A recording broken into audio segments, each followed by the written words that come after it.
Hello there, World of Tankers. I'm World of Blitz, and welcome to the channel. Hopefully all of you are doing well out there. I'm, of course, your host, World of Blitz, and in today's video, we're going to be talking about a spectacular Tier 8 light tank, the T54 Lightweight. This, of course, is the Tier 8 Russian. Now, normally, when you think of light tanks, you think of very weak armor, and you think of decent damage per minute, high mobility. You think of vehicles like the LEKPZ, the RU-251, the T49, where they're able to flank the opponents and put on a massive amount of damage. But when you look at the Lightweight, honestly, if I didn't know the difference from light tanks and mediums, I would think that the Lightweight was more of a medium vehicle because it's got great frontal armor. The upper plate is 160 millimeters thick effective, which means that, yeah, you will get the occasional bounce from tier 7 lights and mediums, and not only that, but you get amazing amounts of bounces on the turret armor. This turret is sitting at 220 millimeters effective, which means that, yeah, that's pretty dang impressive. Most tier 8 mediums are going to be bouncing off the turret, especially because it does have that Russian rounded design. It auto ricochets a lot of shells coming at it. You really need to fire premium rounds to even get a chance to penetrate the turret armor.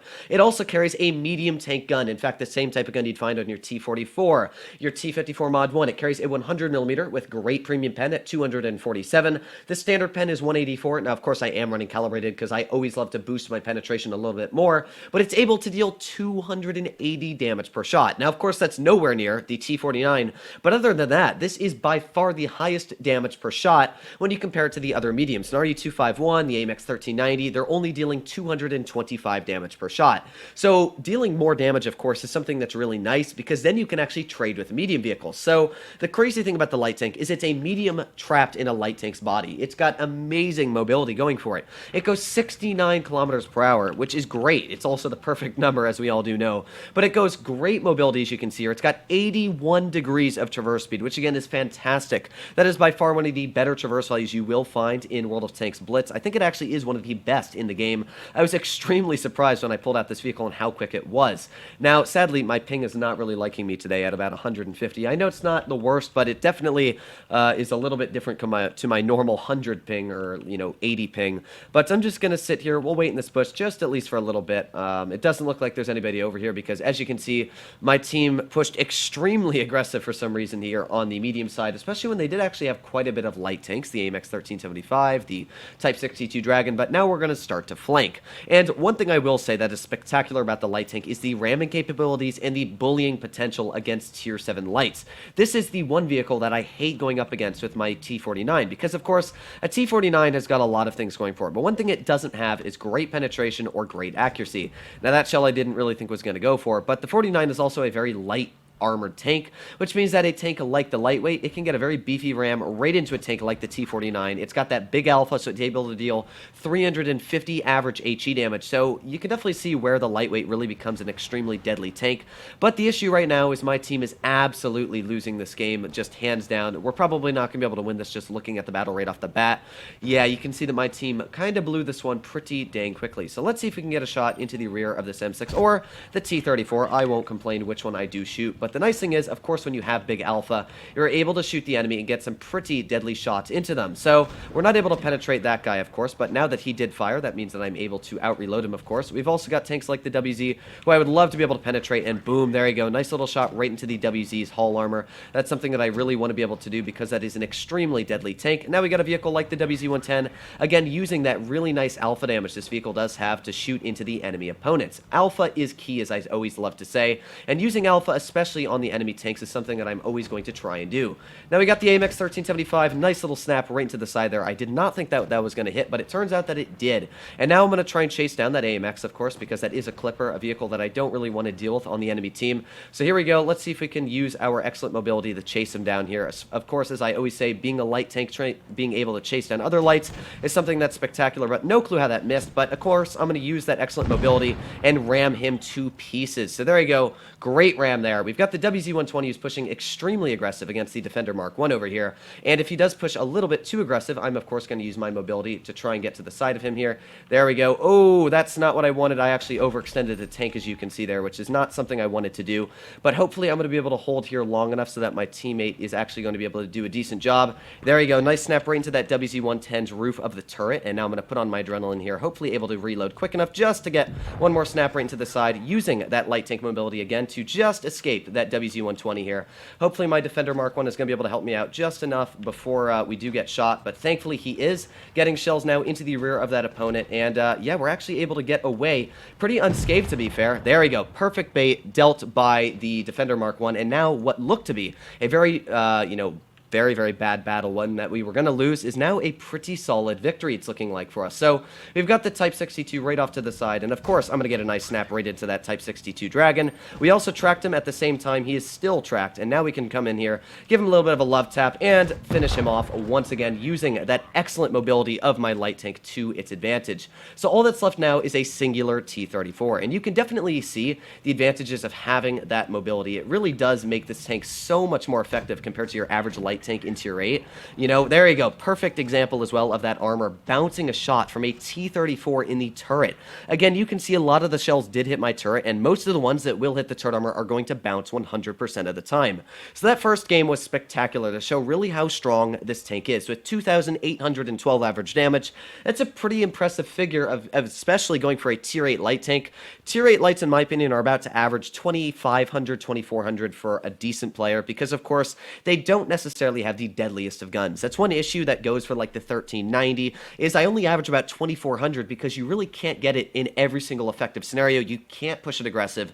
The lightweight kind of jumps that barrier, because where most lights can't fight mediums, and LEKPZ, yeah, it can fight a medium, it's got good damage per minute, but a medium tank like a Pantera is going to be able to ram it. It's got way more armor, it's got mobility as well, it's able to smash a tank like a 1390. But the lightweight, because it has that good mobility going for it, it's got that good turret armor, it's got good alpha, it's really able to not only deal with medium tanks but light tanks at least its own tier. It's also got decent premium pen at 247 millimeters, which means that I can penetrate through enemy vehicles pretty easily. But looking at the enemy lineup, that is not a fun lineup whatsoever. They have got a Standard B, they've got a Vickers CR. Yeah, those are two extremely deadly tier 9 medium and light tanks that I really don't want to fight, but that's what I expected. I kind of expected them to push up the hill, which was, yeah, pretty basic there. And again, you will notice one issue with the lightweight, which is the gun depression. Only sitting at 5 degrees, definitely a number I wish was a little bit better, but ooh, that was a sad miss there. We're gonna have to back up. Hopefully the Standard B, there you go, okay.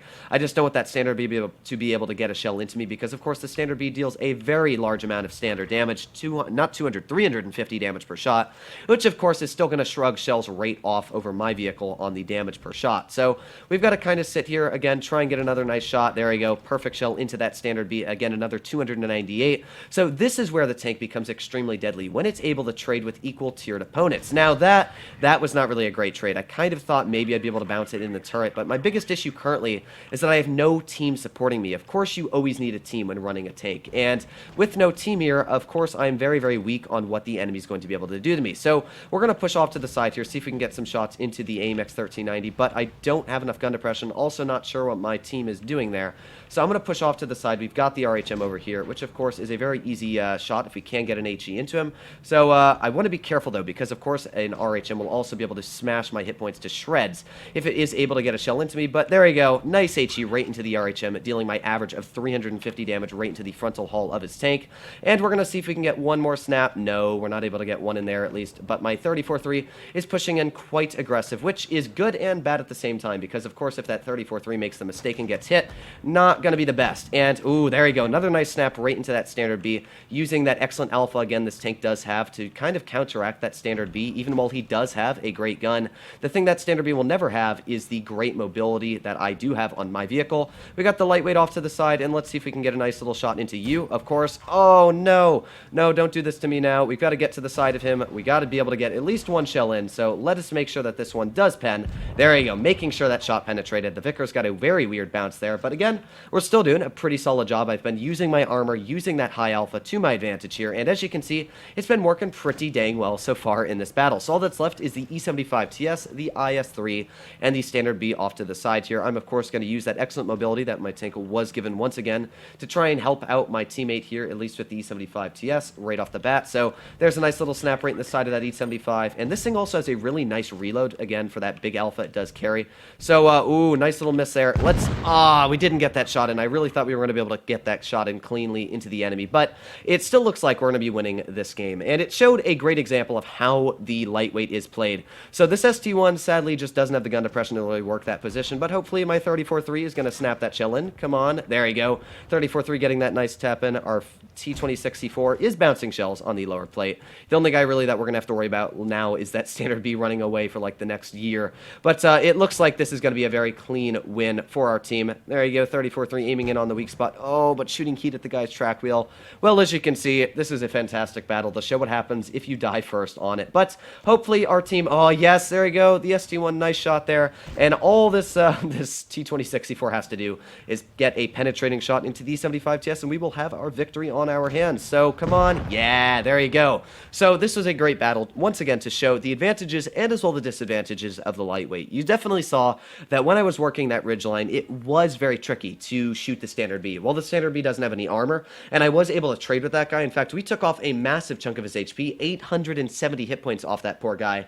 The thing about the lightweight is that it doesn't have gun depression, which makes it very weak on trying to work any angled surfaces. And as you saw there, trying to fight that standard B, it definitely hurt me there when trying to get shots in. In fact, the whole reason we probably died was, to be fair, because we got auto aim and tracked the rear of a Vickers light. So yeah, sometimes you get bad luck on your side, but as you can see, the lightweight is a spectacular tier 8 light because it kind of breaks the barriers from light tanks and mediums. You push this thing super aggressive, using that mobility to your advantage, and as well you can run it like a medium, trading alpha shots with enemy vehicles. So I personally love this tank. Let me know what you guys think in the comments down below. Of course, if you enjoyed today's video and you want to see more like it, please make sure to smash that subscribe button. But other than that, hopefully all of you are doing well out there. Stay happy, stay healthy, and I'll see you in the next one.